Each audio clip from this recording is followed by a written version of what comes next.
খাঁটি দুধ 30 থেকে 40-এর মাঝামাঝি ভেসে থাকবে, অর্থাৎ 35%। যেমন এই 30 থেকে এই 40-এর মাঝামাঝি ভেসে থাকবে, তাহলে এটা হলো খাঁটি দুধ।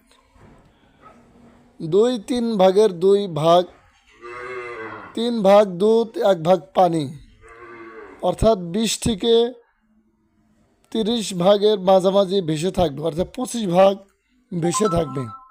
এই 20 থেকে এই 30 ভাগের মাঝামাঝি যদি ভেসে থাকে, তাহলে 3 ভাগ দুধ 1 ভাগ পানি।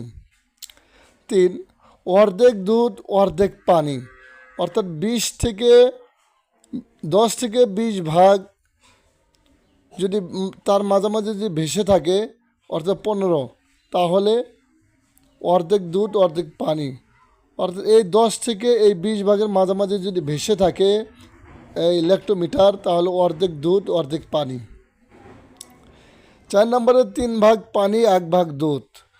0 থেকে যদি 10-এর মাঝামাঝি যদি ভেসে থাকে, অর্থাৎ 5 কিংবা 6 কিংবা 7 কিংবা 8 যদি মাঝামাঝি যদি ভেসে থাকে, তাহলে 3 ভাগ পানি 1 ভাগ দুধ। যেমন 0 থেকে যদি এই 10-এর মাঝামাঝি যদি ভেসে থাকে, তাহলে 3 ভাগ পানি 1 ভাগ দুধ।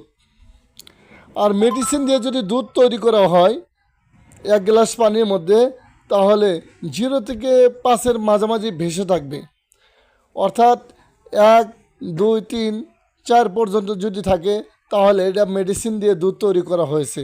আপনারা এটা এভাবে ধরবেন ইনশাআল্লাহ। ভেজাল দুধ থেকে